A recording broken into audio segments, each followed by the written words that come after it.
Hi everybody, this is Robbie Straczynski here for PokerUpdate.com at the PokerStars Caribbean Adventure 2016. I'm here with the lovely Jennifer Shahade. How are you? Hey, I'm great. Good morning. Right? So day 2 is about to start. Day 2 of the main event. Yeah, that's right. You're going to kick some butt, huh? That's the plan. What's your chip stack at the moment? It's like 45,000. And the average is? I think it's about that. I actually... Okay. Yeah, I didn't even check. But we know we're an above-average poker player, so it's just a matter of time until we see you, in the winner's circle. That's right. Right? Of course. That's very cool. Well, thank you very much for joining us here. Our audience here at Poker Update is very interested in the personalities behind the game, not just the chip counts, but the type of stuff you do away from the table and, why you're with PokerStars, that sort of thing. So let's just, ask you some interesting questions that, I think even 3 years from now or so, 5 years from now, people are going to be like, oh, wow, that's really cool. She's a really great lady. So you mean they don't care about the fact that I actually have 45,400? Well, that's not going to matter in 5 years? Well, if you win, then they'll know that on day 2 that's exactly what you started with. And, when we play poker trivia, then that's exactly going to be the question that wins someone a flight to the PCA. All right. Heck yeah.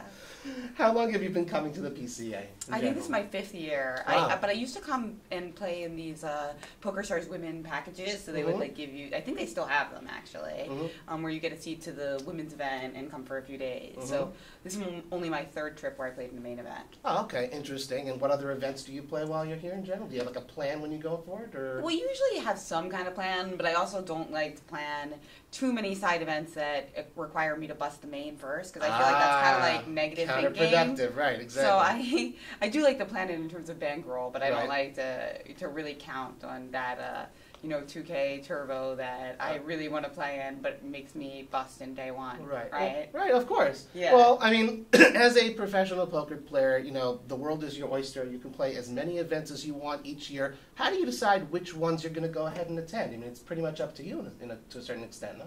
To some extent, yeah. So obviously, I as a PokerStars ambassador, I try to go to as many EPT stops that I can, and then there's some other stops that are kind of unmissable. So I just obviously I like to go to the WSOP main event. Right, of course. And then a lot of times, you can't miss that, right? I just got a lot of other things going on in chess. I do a lot of hosting for these and commentary for these major events in St. Louis. Right. And then I also do speaking events sometimes, so I kind of work it around that as well. What do you enjoy most about each of these things? Well, playing, obviously, you enjoy winning. But what do you enjoy most about, like, speaking, doing commentary? Like, why do you do those sorts of things? Oh, I love just connecting to more people.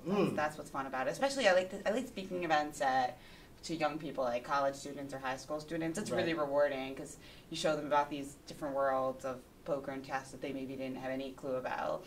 So I really love that. And commentary is fun because you get to watch the best chess players in the world face off. And so you just look in the mirror when you want to, right? Right? What is it that attracted you to chess and to poker in the first place? Well, I was attracted to chess. Not actually in the very beginning. In the beginning, I didn't like it that much. But then I started to get really passionate about it. And I just like the flow experience where you get so engrossed in the game that you forget what else is going on. And, of course, we try to reach that in poker as well. For sure. I hear that. Okay. Well, you are also a Mind Sports ambassador for PokerStars. So what exactly does that mean as opposed to, say, a regular ambassador for poker or something like that? I think it's just a bit more specific because it's so important, I think, to show the connection between poker and other games. Because that can get more people into our game, which is really important right now. And also, I think it just shows how multifaceted poker is, right? It's a very skillful game, and it can also be a fun way to try to double your money for some people. It just depends on how you want to approach it. Do you find that since you've sort of taken on this ambassadorial role that you've sort of been a specific ambassador for women? Because, you walk in most tournament rooms and you see, I guess it's 95% men. So, what sort of effect do you feel like you've already had and do you want to have, like, as a goal for, women to join poker? Yeah, I'd love more women to join poker. I mean, I think it's a great place for women, and there's a lot of growth that they can make in the game. So, and of course, it's kind of like chess.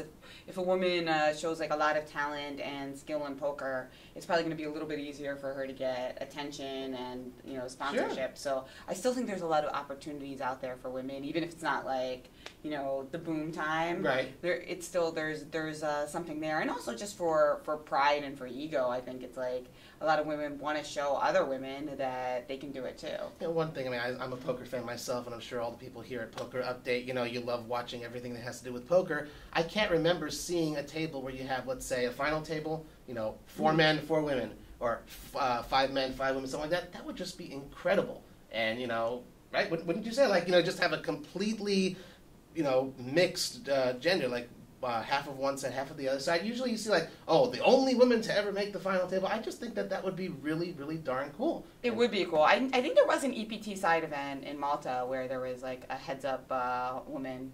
Just one? No, 2. Oh, 2. It was and it wasn't a ladies' event. So that's what was like cool that's about very special. Yeah. Well, hopefully we'll get to the point over the next few years where it won't be special because it happens all the time. Exactly, right? Exactly. It's. I mean, I think it'll be hard to jump from what we have now to a 50-50 ratio, but slowly you got to build that stack. Right? Exactly. And I guess what I've always noticed is that it seems like so many of the women in poker tend to be like on the glamorous side. I'm not exactly sure what all the reasons for that are, but I think it's also important to just like welcome all women, like just of any age. I completely agree. And also that like aren't I hear you completely. And ladies' events are a great way for someone to start, I'm sure. Right? Yeah, I think so. I think that ladies' events really are good. I've always been a fan. I think that they're really fun and it's a good way for other women to meet each other and potentially share hotel rooms. I actually honestly just think it's insane to think that it's like some kind of like negative or like regressive thing. I don't even understand the rationale. I mean, because obviously they come and play the ladies' event and then they also almost always they additionally play some mixed event. That's good. That's exactly what we need to see more of. Yeah. Well, one thing that we clearly see more of, especially to your because of your excellent efforts, is charity work. And you founded this organization called 9 Queens, right, in 2007. Why don't you tell us a little bit about it here at Poker Update and its goals and how, your fellow poker players and some poker fans can, contribute and do more for this organization? Well, 9 Queens, the idea was similar to what we were talking about women in poker, the idea that in chess there aren't really a lot of women and girls who play. Okay. So we really wanted to, it's actually based in Tucson, but we also have classes. That's Arizona for everybody who doesn't know. We also have classes in Philadelphia, and one of the big projects behind 9 Queens that I was involved in is a book called Play Like a Girl, which is a collection of chess combinations and tactics all executed by female chess champions. Oh, that's a great title. Wow. Yeah, so we have a copywriter opening if you're interested. Okay. Yeah. Really, the idea is to inspire more girls in another field where there's just not really enough of them. Interesting. So, what is the charity aspect of that? So, giving workshops to girls. Oh, wow, that's really cool. Chess workshops. I like it. That's really cool. Okay. Go ahead. And then my brother and I also do these. Greg, right? Yeah, Greg Shahade. We do these girls workshops as part of like the U.S. Chess School. So then we're bringing the most talented young girls in the country and trying to cool. make them into superstars. And there's definitely been some progress. I mean, not only because of that, but because of a lot of different factors. But there's really a lot of up and coming young women in chess in America. Hopefully, we'll be seeing a little bit more of that, maybe in poker as well. Perhaps. Definitely. That's a good crossover. Well, we'll give you one last question, which is here on the script, and then we'll go off script a little bit. PCA is a time to obviously play. You're great at doing these interviews, and thank you again very much for your time. What do you do for fun? Here, we're in the Paradise. PCA. We're in Paradise Island in the Bahamas. There's obviously something fun in the sun, maybe water slides. I like water slides and I like the beach. That's my favorite. And I like just being in the beach in January. Oh my God! Running in the sand. Usually you're up in the Northeast, right? Yeah. So. Oh wow, that's very cool. Okay, we're gonna go off script. Okay. And we're gonna ask you to pick a question from the hat. Okay. Oh, don't worry, I wrote them all. All right. There we go. Go ahead and read it to our audience here. Okay, if I was the main character on Friends, who would you be? God, I don't really remember, but oh, we've totally dated ourselves. I think I'll just go with Jennifer Aniston because Jennifer Aniston. I think that I really am impressed by her, like some of her latest work. Like she seems like she's actually really, she's been in a lot of comic roles. Right. So I think it just goes to show like how you can have all these different twists in your career. Where like, she was like pretty serious on Friends. Oh no, she was quirky and fun as Rachel, right? I guess you can see I haven't watched many episodes. Okay. But then there was like this recent show where she was like a MILF and she did like this strip dance routine. What was that? The Millers or something? Oh, I don't remember. So I've been playing too much poker. I don't watch TV.